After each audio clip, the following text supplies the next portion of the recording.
ದುಡ್ಡಿಲ್ಲ, ಯಾರು ಕೇಳೋರಿಲ್ಲ. ನನ್ನ ಮಗಳ ಆಸ್ತಿ ಏನಿದೆ ಅದನ್ನ ಕೊಡಿ. पूरा बीजेपी कांग्रेस जेडीएस का लीडर वो लोग का आके पाव पड़ते हैं हम लोग. హలో అండి, అందరికీ నమస్తే. Welcome to Ramesh vibes. మన హిందూ ధర్మానికి భక్తికి నిలయంగా ఉండే ధర్మస్థల దేవాలయం ఈరోజు ఇలా నేరాలకు, శవాలకు, అస్థిపంజరాలకు, మానభంగాలకు ఒక అడ్డగా మారిపోయింది. ఎంత దారుణం అంటే ఈ ధర్మస్థలలో అడుగడుగున అస్థిపంజరాల కుప్ప. ఇంతటి దారుణాలు జరుగుతుంటే చట్టాలు న్యాయాలు ఎక్కడున్నాయి? చట్టాలు న్యాయాలు వీరికి వర్తించవా? ఇక్కడ చట్టాలు న్యాయాలు అక్కడ ధర్మస్థల పెద్దల చేతుల్లో ఉంటాయా? ఇప్పటికీ ఉన్నాయా? ఇందులో గవర్నమెంట్ కూడా ఇన్వాల్వ్ అయ్యిందా? ఇది మనం అనుకున్నట్టు 10-20 సంవత్సరాల మిస్టరీ కానే కాదు. దాదాపు 40-50 సంవత్సరాల క్రితం జరిగిన సంఘటనలు కూడా బయటపడుతున్నాయి. ఇప్పటికైతే ఒక క్లారిటీ అయితే అర్థమైంది.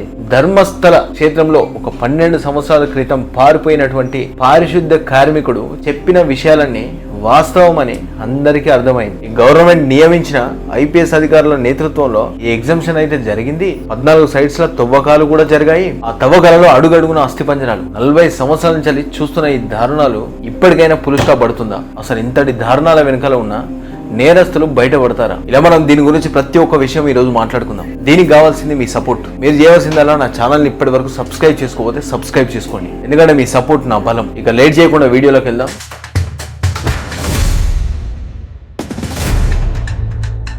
ఒక వ్యక్తి 12 సంవత్సరాల క్రితం పారిపోయినటువంటి పారిశుద్ధ్య కార్మికుడు రీసెంట్ గా జూలై 4th రోజు ఎప్పుడైతే పోలీస్ స్టేషన్ లో లొంగిపోయి తన మీద విచారణ చేపట్టడం జరిగిందో అప్పుడు అతను చెప్పిన విషయం ఏంటంటే తను 12 సంవత్సరాల క్రితం తను పాతిపెట్టిన శవాలను నేను ఎక్కడైతే పాతిపెట్టానో అక్కడికి నన్ను తీసుకెళ్తే నేను చూపిస్తాను. ఎందుకంటే నేను 12 సంవత్సరాలు నేను ఇక్కడ పని చేస్తున్నప్పుడు నాకు సంబంధం లేని విషయాల్లో నన్ను తలదూర్చుకొని నన్ను ఇన్వాల్వ్ చేసి నాతో కొన్ని వందల శవాలను పూడ్చిపెట్టారు. వారి ఆత్మలు నన్ను పీడిస్తున్నాయి.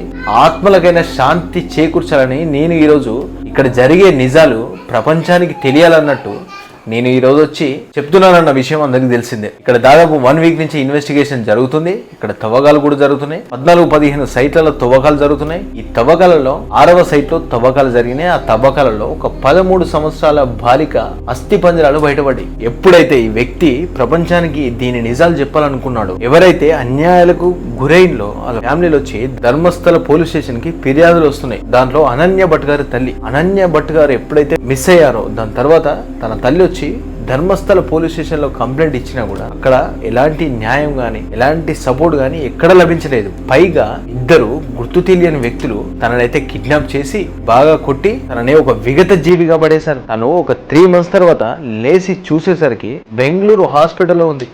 అంత దారుణంగా ఆమె ఫైనల్ గా భయపడేసి మళ్ళీ తన కూతురి ಬೇಟಂಗಡಿ ಸ್ಟೇಷನ್ ಅಲ್ಲಿ ಮಿಸ್ಸಿಂಗ್ ಕಂಪ್ಲೇಂಟ್ ತಗೊಂಡಿಲ್ಲ. ಸೊ ಅಲ್ಲಿಂದ ನಾನು ಸೀದಾ ಧರ್ಮಸ್ಥಳಕ್ಕೆ ಬಂದೆ. ಕೇಳಿದೆ, ಬಂದ್ರು 3 ಜನ ಬಂದು ನಿಮ್ಮ ಮಗಳನ್ನ ಇಲ್ಲೇ ಇದ್ದಾಳೆ ನಿಮ್ಮ ಮಗಳನ್ನ ತೋರಿಸ್ತೀನಿ ಅಂತೇಳಿ ನನ್ನನ್ನು ಕರ್ಕೊಂಡು ಹೋದ್ರು. ಹೀಗೆ ಕಟ್ಟಿದ್ದಾರೆ, ಕಾಲಿಗೂ ಕಟ್ಟಿದ್ದಾರೆ. ಬಂದು ತಲೆಗೆ ಒಂದು ಸುತ್ತ ಪಟ್ಟ ಅಂತ ಹೊಡೆದು ಬಿಟ್ಟ.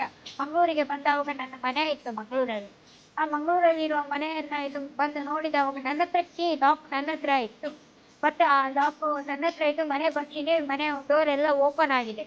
ಓಪನ್ ಆಗಿ ಎಲ್ಲ ನನ್ನ ಬಟ್ಟೆಗಳು, ನನ್ನ ಮಗಳ ಬಟ್ಟೆಗಳು, ನನ್ನ ರೆಕಾರ್ಡ್ಸ್ಗಳು, ನನ್ನ ಮಗಳ ರೆಕಾರ್ಡ್ಸ್ಗಳು, ಫೋಟೋಸ್ಗಳು ಎಲ್ಲನೂ ಸುಟ್ಟು ಬಂದ್ ಮಾಡಿಬಿಟ್ಟಿದ್ದಾರೆ. ಫುಲ್ ಮನೆಯನ್ನೇ ಬಂದ್ ಮಾಡಿದ್ದಾರೆ.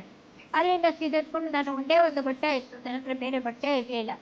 ಅಲ್ಲಿಂದ ಬಂದವಳು ಏನಂತ ಗೊತ್ತಿಲ್ಲ. 1 ವಾರ ರೋಡ್ ಅರ್ತಿದ್ದೀನಿ ನಾನು.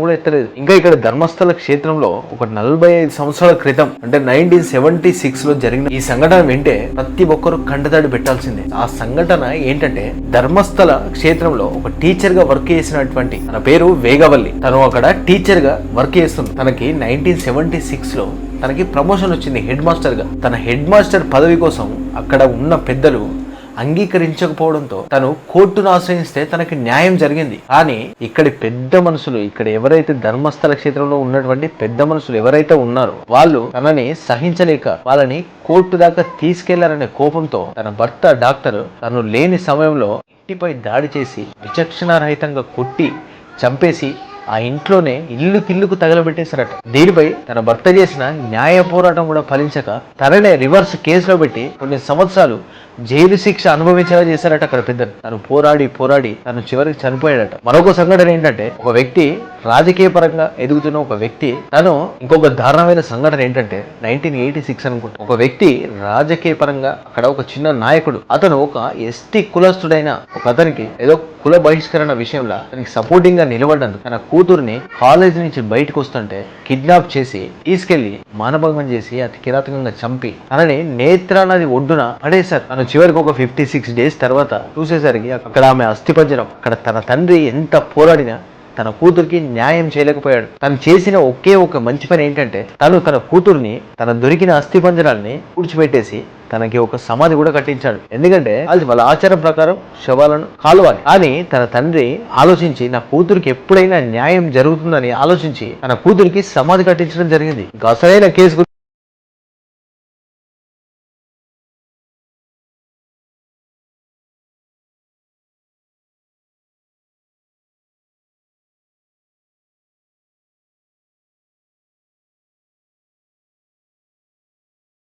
ಮಾಡ್ಲಿಕ್ಕೆ ಬೇಡ ಅಂತ ಹೇಳಿದ್ರೆ ನೆಕ್ಸ್ಟ್ ಇನ್ನು ಈ ಕೇಸ್ ಯಾವಾಗಾದ್ರೂ ಒಂದು ಟೈಮಲ್ಲಿ ಇದು ಕೇಸಿನ ಬಗ್ಗೆ ತನಿಖೆ ಆದರೆ ನೋಡಿಬೇಕಲ್ಲ.